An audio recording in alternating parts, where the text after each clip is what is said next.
Olá, meu amigo, minha amiga, muito obrigado por vocês estarem aqui no nosso Portal do José, agora há 198 dias das nossas eleições presidenciais num ano que não será muito fácil, não. Infelizmente, a maior parte da população brasileira não tem o mesmo nível de acesso que pessoas como você têm de informações sobre política, economia, realidade brasileira, o que está acontecendo lá fora. As pessoas não têm o mesmo nível de olhar crítico em relação aos grandes veículos de comunicação e acabam ficando desinformadas, e uma pessoa desinformada, ela é conformada com a sua própria sorte. Hoje, nós teremos um exemplo logo mais de uma coisa que eu vou revelar aqui para vocês, que mostra muito como os meios de comunicação, aliás, a principal emissora de comunicação da América Latina, ao desresponsabilizar o presidente da República, ajuda na campanha do presidente da República, como eu tenho denunciado aqui ao longo desses últimos dias. Hoje eu não vou conseguir falar muito do conflito lá na Ucrânia, guerra, invasão, porque eu estou dedicando esse tema para ser tratado melhor amanhã. A gente vai tratar dos últimos acontecimentos. Hoje eu quero fazer esse contraponto aqui, porque eu tenho quase certeza absoluta, a não ser que eu queime a língua de uma forma muito radical, né, que o Jornal Nacional, o principal jornal do nosso país, televisivo, ele não informará a população de mais crimes que o presidente da República estará cometendo, aliás, já cometeu no dia de hoje. Eu vou mostrar para vocês, depois você, quando for assistir o Jornal Nacional, se você assiste, você vai conferir.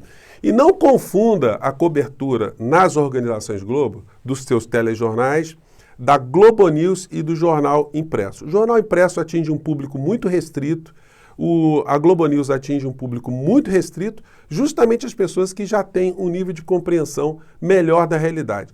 Para as massas, de uma maneira geral, apenas uma doutrinação econômica, uma doutrinação política e uma desresponsabilização do presidente da República, que eu vou mostrar aqui para vocês. Bem, antes de mais nada, se você está chegando agora, o nosso portal está nos conhecendo, quero te convidar a se inscrever aqui, é muito fácil, é só dar o clique no símbolo que está aparecendo aí, você é muito bem-vindo. Conheça os nossos outros vídeos também, compartilhe se você achar bacana, dê o seu joinha, aliás, eu peço para todos vocês darem o joinha e também enviarem para cá os seus comentários, que são sempre lidos e são sempre considerados. Gente, hoje eu peguei um táxi para resolver uma série de problemas aqui no Rio de Janeiro e foi muito interessante conversar com o motorista de táxi, que tem um perfil ali do cidadão médio, um trabalhador autônomo, né? Que circula por todos os lados, e me impressionou muito a falta de conhecimento da realidade desse motorista, porque deu para ver que ele era um bolsonarista. E conversando sobre política, nada era responsabilidade do Bolsonaro. Os aumentos que nós estamos tendo aqui no Brasil, combustível, veja só, né? Nem ele pagando o preço que ele está pagando ali, ele acha que a responsabilidade é do Bolsonaro. A pandemia não foi responsabilidade dele também. Tudo que ele não conseguiu fazer foi responsabilidade do Rodrigo Maia, do Arthur Lira, que não deixaram. Enfim, que ele cometeu desonestidade, mas todos os políticos também são desonestos. Gente, é espantoso ver esse tipo de comportamento, porque isso está muito arraigado em muitos setores da sociedade brasileira, em função da desinformação que acontece o tempo todo, a perversão da verdade, a ocultação de fatos muito importantes que melhorariam o juízo que as pessoas podem ter de figuras que estão na política, na vida pública de uma maneira geral.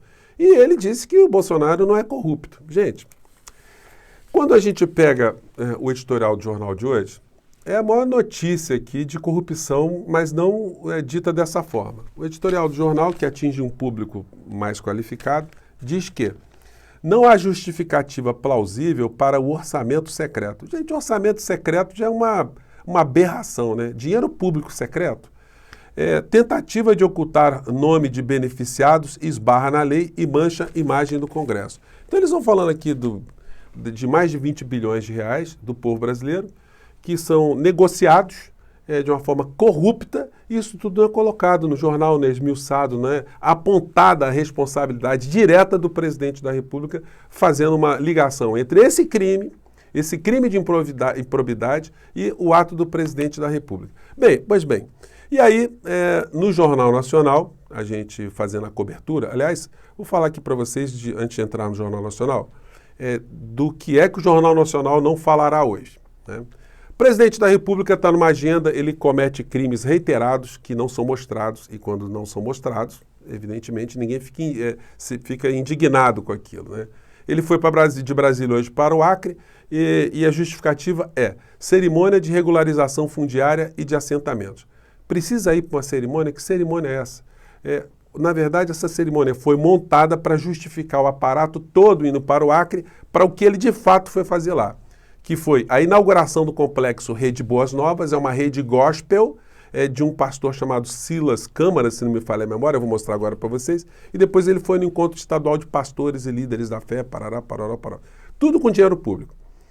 O jornal Estado de São Paulo, hoje na matéria principal, está dizendo aqui no canal dele, no site, Gabinete de Pastores faz Ministério da Educação virar balcão de interesses privados no governo Bolsonaro. Leia análise. Mostrando que tem uma série de pastores ali, lobistas, que vão capitaneando recursos para prefeituras em função ali das suas articulações de fé, vamos dizer assim, né? E quem é o senhor Silas Câmara, dono dessa rede aí?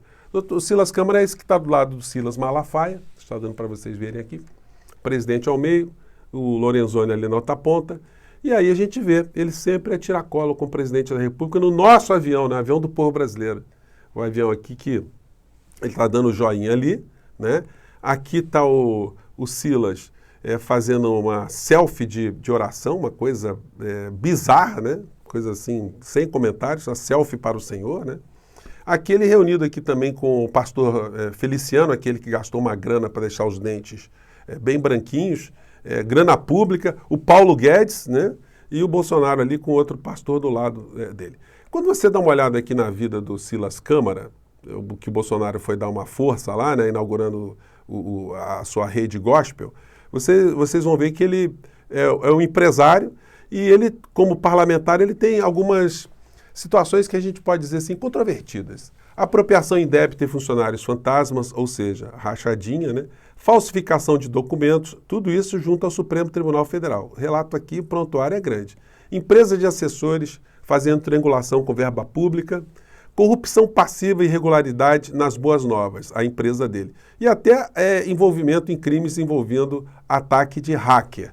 Então, realmente o Bolsonaro está indo prestigiar ali uma pessoa que tem tudo a ver, né, com a família Bolsonaro, com a prática política de Bolsonaro. O problema é que ele está fazendo isso com dinheiro público. E o Ministério Público Eleitoral acha isso normal. O senhor Augusto Aras acha absolutamente normal. Todos esses atos que o Bolsonaro gasta dinheiro público para fazer coisas em benefício pessoal, o Ministério Público, a Procuradoria da República, todo mundo está achando isso normal. E os meios de comunicação, como não denunciam essa patifaria toda, não mostram o perfil dessas pessoas todas que estão envolvidas nessa trama toda, o Bolsonaro, para o motorista de táxi aqui no Rio de Janeiro, é realmente uma pessoa, é um santo homem, né? E o Jornal Nacional, na sua estratégia de desresponsabilizar o Bolsonaro e de mostrar que coisas boas estão acontecendo feitas pelo governo Bolsonaro, saiu ontem com uma matéria absurda, uma matéria de enganação mesmo, de engrupir as pessoas mais distraídas. Vamos ver o que aconteceu. Vamos lá. Um dia depois do Banco Central usar mais uma vez o aumento dos juros para combater a inflação, o governo federal anunciou medidas para aumentar o dinheiro em circulação na economia. O governo anunciou medidas para aumentar o dinheiro em circulação. Aí você pensa, o governo está fazendo algum investimento, né? Não, ele está usando dinheiro do povo, contra o povo, endividando o povo. Vamos ver o que aconteceu. Vamos lá. O lançamento foi feito em cerimônia no Palácio do Planalto. São 3 medidas provisórias e um decreto. Com o pacote, o governo pretende injetar mais de 150 bilhões. O governo pretende injetar. O governo vai pegar dinheiro do governo, dos impostos, para injetar, vai fazer investimento? Não. O dinheiro é nosso, o dinheiro é do próprio cidadão que vai ficar mais endividado numa arapuca com bancos privados envolvidos nessa trama toda. Bilhões de reais na economia este ano. Para isso, vai permitir que o trabalhador saque até R$1.000 do Fundo de Garantia por Tempo de Serviço de 20 de abril até 15 de dezembro. Ou seja, o trabalhador vai pegar o seu próprio dinheiro, normalmente para pagar dívida com o banco, né? É que a maior parte dos entrevistados respondem quando perguntados o que eles vão fazer com o dinheiro. O banco vai ficar na boa.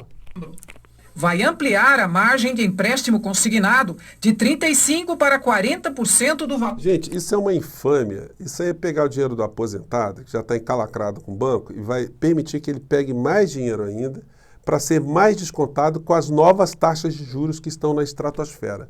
Vão ferrar mais ainda com o aposentado que está em desespero.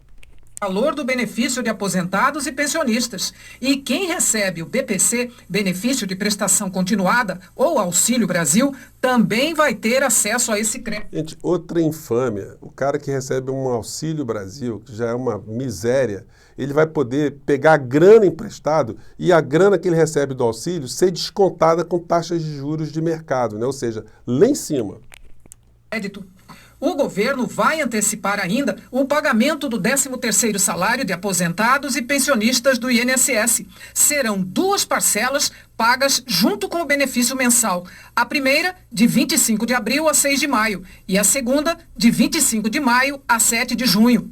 Um programa de microcrédito digital simplificado deve beneficiar empreendedores com renda anual de até R$360 mil e permitir investimentos em pequenos negócios. Para pessoas físicas, o crédito pode chegar a R$1.000. Nossa, o crédito pode chegar a R$1.000. E você vai pagar em 24 vezes juros de 1,95 ao mês, quase 48%, né? Ou mais de 48%, porque vão ser juros compostos, enfim. É uma conta absolutamente aterradora para o trabalhador. Mais à frente, para o cidadão, para o aposentado, mais à frente aqui na matéria, tem um momento que o Paulo Guedes fala, que eu vou até poupar vocês, não vou nem mostrar, onde ele diz que nós estamos tendo uma democratização do crédito. Esse governo é muito bacana, está fazendo esse tipo de situação. Essa matéria toda, depois mais à frente, eles abordam a questão da inflação aqui no Brasil. Deixa eu ver se dá para colocar um trechinho aqui. Eles falam da inflação. Aí pega um casal fazendo compra, que eles não estão conseguindo mais comer direito, e aí o peixe está muito caro, está tudo muito caro, e vai falando como a inflação é ruim para o povo brasileiro, a mulher aqui que vende churrasquinho dela, que ela não está podendo mais cobrar o que ela cobrava antes, enfim. E como é que termina a matéria sobre inflação? Fala do gás, que o gás subiu muito, a matéria é inconclusiva, ou seja, tudo acontece por forças do além.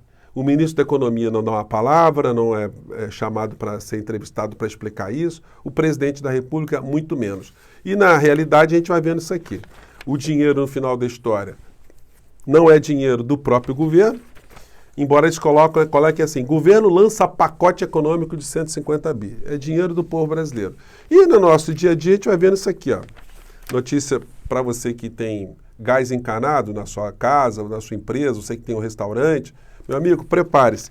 Preço do gás encanado pode subir 60% até agosto, além de tudo que já subiu. E aí nada disso é colocado na conta do presidente da República, que vai surfando alegremente com a impunidade dos grandes veículos de comunicação, como eu tenho falado para vocês. A realidade que o Brasil está vencendo é essa aqui, ó. Um trabalhador de aplicativo ganha, em média, R$ 5,50 por hora.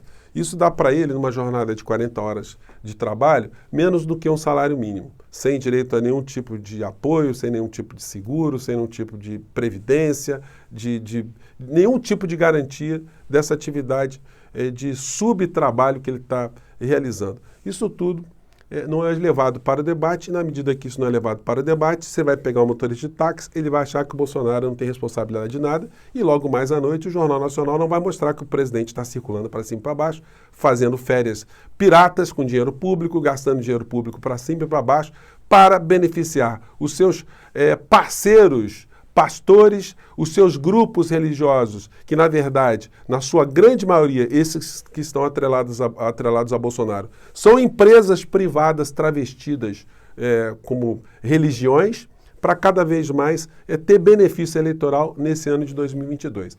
Se o Bolsonaro não é lembrado, se ele não é mostrado, se ele não é apontado como responsável do nosso país, em gerir o nosso país, evidentemente ele fica falando para os seus seguidores, enquanto fala para os seus seguidores, ele vai instrumentalizando cada vez mais as suas mentiras e, como não há oposição dos grandes veículos de comunicação, acabam se transformando em verdades para essas pessoas. E aí fica a pergunta que muitas pessoas me fazem sempre, né? Mas por que eles estão fazendo isso? Eles estão fazendo isso porque a garantia de Bolsonaro é a garantia da manutenção dessa política econômica que beneficia esses grupos econômicos transnacionais aqui no nosso país. Simples assim. Eles não estão ligando para Bolsonaro. Bolsonaro é um fantoche. O homem importante desse governo é Paulo Guedes, porque esse que faz ali com Arthur Lira todos os negócios contra o povo brasileiro. Toda entrega do patrimônio público que faz isso que a gente está vendo agora. O aumento no combustível porque interessa ao setor privado. Aumento no gás porque interessa ao setor privado. Aumento na energia elétrica porque interessa ao setor privado. Aumento em tudo porque sempre beneficia o setor privado. E aí me aparece o jornal dizendo que o governo vai investir 150 bilhões. Como o governo vai investir? Ele vai tirar do cidadão brasileiro, vai encalacrar mais o trabalhador brasileiro e enganar o trabalhador brasileiro, o cidadão brasileiro, de uma maneira geral. Gente, eu tinha separado, então vamos conferir mais à tarde se o Jornal Nacional vai falar da saída do presidente lá, o pastor que ele está indo prestigiar, quem é esse pastor, a folha corrida desse pastor, se isso tem alguma justificativa moral, uma justificativa administrativa, se eles vão voltar a falar do orçamento secreto enquanto uma ferramenta de corrupção, enfim.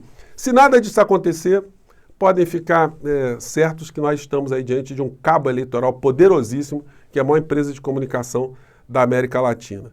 E no assunto lá de fora, gente, o assunto que eu queria conversar um pouco mais com vocês, hoje não vai dar, eu vou colocar apenas aqui uma pequena dica para vocês assistirem aqui, uma entrevista muito interessante que o Juan Carlos Monedero deu a Pérez Pirela. Está em espanhol, mas se você colocar ali o link ali, você vai conseguir, o link do tradutor do Google, você vai poder ver uma visão bem diferente do espanhol e de um venezuelano que apontam uma série de questões que nós não vemos pelos grandes veículos de comunicação e que explicam para a gente quem são os sujeitos principais no meio dessa guerra, desse conflito, dessa invasão. Inclusive, fazendo uma análise pessoal do presidente russo. Lembrando que ele, de fato, não é uma pessoa de esquerda. Muitas pessoas acham que o Putin é de esquerda e, em função disso, prestam apoio a ele. Na verdade, nós não estamos num conflito ideológico no mundo, não é um conflito entre direita e esquerda, é um conflito geopolítico, é um conflito que gira em torno de dinheiro, de poder e de muitas coisas que a gente não vê pelos grandes veículos de comunicação. Então vou deixar o link para vocês aí. Por enquanto eu fico por aqui. Hoje eu estou um pouco com a voz meio sambada, porque eu acho que eu peguei um resfriado, mas estou bacana, tá, gente? Muito obrigado por todos vocês estarem aqui e vamos seguir em frente, subindo aqui cada vez mais com o nosso portal, tá bom? Até já, até lá.